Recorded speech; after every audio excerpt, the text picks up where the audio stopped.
KJ Feagin is expected to join us any minute now. How are the Aztecs preparing for March Madness? Again, give me your best guess. Is this something that Brian Dutcher is mentally preparing his team for, that they could be playing in front of a very small crowd, that they could be playing in front of no crowd, that it's going to be very unique? Or do you think that it is blinders on? We don't know who we're playing as of yet, so all we can do is just prepared to be the best Aztecs that they can be. I don't think he's wasting time preparing them for a scenario that they don't know yet has come to fruition. I think he's preparing them to be playing the best basketball they possibly can when that opening round game tips off. And if they find out, let's say Monday or Tuesday after Selection Sunday, hey guys, wherever you're seated, there's not going to be fans in the stands, then I think he kind of pivots that way. Join us right now. I believe this is the first time, which is a sin, that we've had KJ Feagin with us on the air. We got to know his mom last week. She's awesome. He knows that. KJ Feagin with us right now here on Xtra. KJ, good morning. Mike Costa, Judson Richards with you. How are you? I'm well. How about yourself? We're doing great. Your mom's pretty awesome. You know, she's on the air with us last week, and she kept on saying over and over and over how thankful she is that San Diego continues to love on you. Have you felt that love this year? Absolutely. Since I got here to San Diego, the support has been overwhelming, and it made my transition that much easier. So, like she said, I'm just super grateful that everything worked out the way it did. You know, KJ, we'll get into this upcoming March Madness in just a minute, but if you don't mind going back, your mom told a really interesting story about what it was like to enter the transfer portal, where that first day it may have been fun to get all of that attention, but by day two, it may have been incredibly overwhelming. What was the transfer portal like for you, and why was it the Aztecs ultimately, all the way back, if you can think back to before you've had this great run here? Yeah, the first day I got into the transfer portal, about like an hour after I got into the portal, I took a nap, and by the time I woke up, I think I had about 30 missed calls or so. And so, like, that was just a really big surprise for me. And coming into college, I really wasn't recruited big like that. So the first day was just a big moment for me. So it was cool to have everybody calling my line. But after the first 2 days, you kind of realize that some schools are just calling you just because, and they don't really have a big interest in you. So it was kind of hard having to call people back and tell them I'm not interested and things of that nature. So it got a little bit overwhelming. But I tried to weed out the places I didn't go early, and that's what I did, which made my commitment that much easier. KJ, was it something assistant coach Jay Morris said maybe in that initial phone call, or when you talked to him on the phone, that kind of made you take a step back and go, okay, this school sounds different? San Diego State was just more consistent than any other school. I think that they contacted me more than any other school, but it wasn't overwhelming. I think that they let me have my space, and it was just a constant, like, we're always here, that we're interested, but they didn't want to put too much pressure on me, and that said a lot for me, like, they didn't really make me feel like I was forced to come or that they were really desperate for me. So that was a big factor in that. They kind of let me handle it and let me come to them, and that was really attractive to me. The Aztecs are 30-2. KJ Feagin with us on Xtra 1360. By the way, Selection Sunday, we will have live coverage right here on Xtra 1360 beginning at 3 p.m. They're live from San Diego State University. KJ, when I say 30-2, did you know it was coming? Or do you go, oh, my God, I can't believe with as many newcomers as we have on this team that we actually are 30-2 and heading into the big dance? I didn't think that we would be 30-2. I knew that we would win a lot, but to say going into March Madness that we would be 30-2, I would be lying. So everything that we've done up to this point has been very incredible, and I don't want, just that one tough loss to Utah State to try and define our season. I know that we're still a great team despite taking a tough loss to UNLV and Utah State. So I think that what we've done this season is incredible, and we have the right to feel confident going into March Madness, and we will feel confident. So 30-2 is an incredible feat, but I wasn't expecting it. One of the interesting things about the postgame of that Utah State loss, KJ, was the mindset of and the reaction from Brian Dutcher where he was very smiley. But you and the rest of the team, you guys were down. That one hurt. Were you aware of the difference of how Dutcher was acting and how the rest of the squad was acting?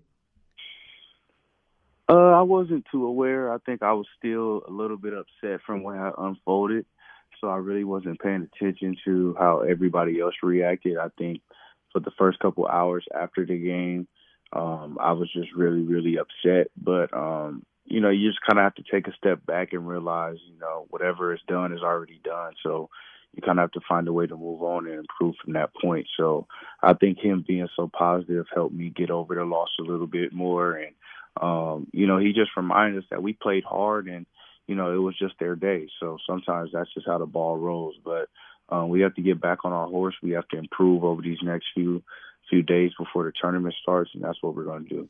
KJ, how did it feel knowing that everybody to a man, including the Defensive Player of the Year in the Mountain West Conference, said that award should have been KJ Feagin's? It feels good to get that recognition, but the decision was made, and that's what it is. Malachi was very deserving of the award himself, and I don't want to take anything away from him, but it's good for people to give me that props and put me on that pedestal of calling me the Mountain West best defender. So it feels good to get that respect from your peers. But like I said, I'm just glad that all the awards came back to the Aztecs. So I don't want to create any rift between me and Malachi or have any type of animosity towards him because I didn't get the award. So, it is what it is. I knew that going into the award, it would be far-fetched because I knew that coaches go off stats, and my stats don't really reflect my defensive work. So I was skeptical going into the award season. So it is what it is. I've moved on from it, and that's all we have to do. So I'm just glad that the Defensive Player Award is in the Aztec hand. Good man. KJ, how much of you all as a team have discussed the coronavirus?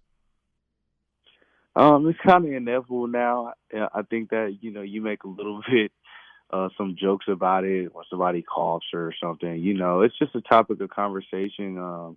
I think for me, I don't like how much of a conversation that has become. I don't like the suspension of all the sports or the talk of no fans being at some of the March Madness games. So I'm just looking for us to get this problem under control so everything can go back to regular programming.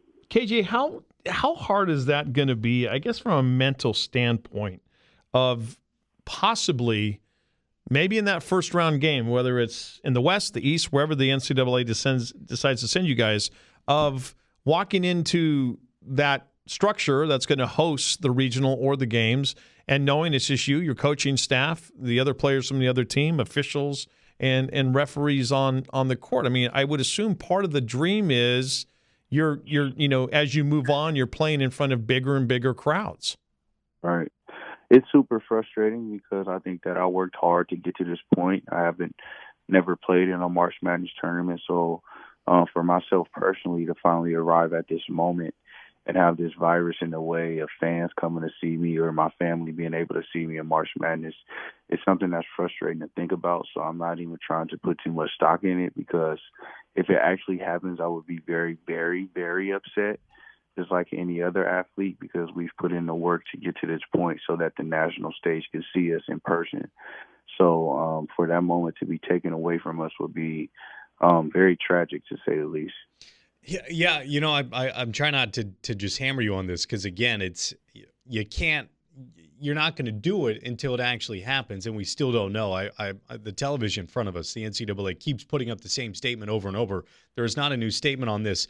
But we did talk about today, it's like, all right, if I'm mentally preparing to watch it without anyone in the arena, potentially you've done the same thing by mentally preparing yourself to play in what would be a quiet arena of what would feel more like a practice. But can you find areas where you as a team would actually be better than the opposition, like where you would be able to take advantage of potentially it being in a quieter arena, whether that's just the ability to communicate or otherwise? I think defensively we would be that much better because we could openly communicate without having to worry about the crowd, no matter what side of the floor we're on. So even when we were away from our bench, that we could hear the calls or the scouts that the coaches see. We could know what plays are coming up from the other team without having to strain to hear our coach from the other side of the floor. So I think communication-wise, the ante will be upped a little bit. But other than that, I just don't see any other extra motivation in playing in a quiet gym when it's a regular game. It's kind of hard to duplicate that energy and try and create your own energy. So creating our own energy would be kind of tough, but I think we will get the job done. Aztecs guard KJ Feagin with us as we await for a Selection Sunday to get here. Again, we'll have a live broadcast coming Sunday. KJ, who's most likely on the team to drop that F-bomb that everybody in the world is going to hear if you're in an empty gym? I don't want to put that on anybody else, so I guess I'll take the blame on that one. Oh, you listen, you know it's Matt Mitchell, and you're just afraid to say it. Look at that. But you're a stand-up guy. We'll take your word for it. That's what kind of selfless players these guys are. That's it's like, team, you know what? man. You put that on me. You put those F-bombs on me. KJ, what has been your favorite part of this decision to make? You know, I was actually with my mom watching senior night and watching you with your mom, your parents, and just, I mean, I don't know if I've seen many more happy people in 2020 with you standing there at the court and holding the jersey number up. What has been your favorite part about being an Aztec?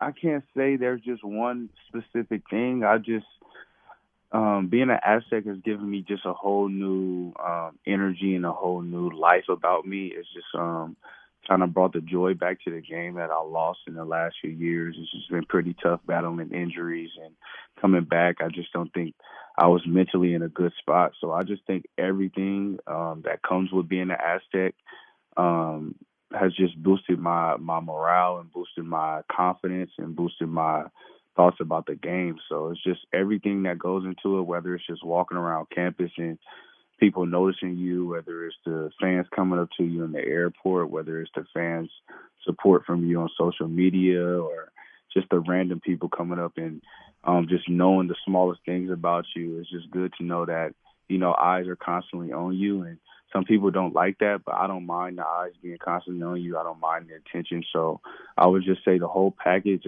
of being a San Diego State Aztec is just great. KJ, before we let you go, a lot of people reached out on social media, and they wanted us to ask this question. Unfortunately, Air Force head coach Dave Popovich just recently lost his gig there after, I think it's, 8 seasons in Colorado Springs. But you two recently shared somewhat of a light moment on the court, and a lot of people want to know, what did you say to him that made him laugh? All right. Finally, I'll tell you guys.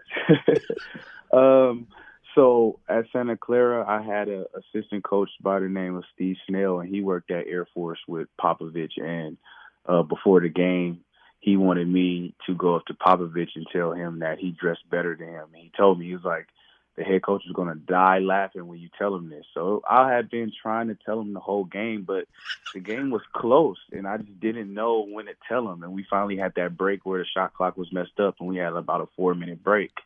And I seen him at the halfway line. I was like, maybe this would be the right time. So I went up and I told him, I was like, hey, I got something to tell you. He was like, what? I was like, Steve Snell dresses way better than you.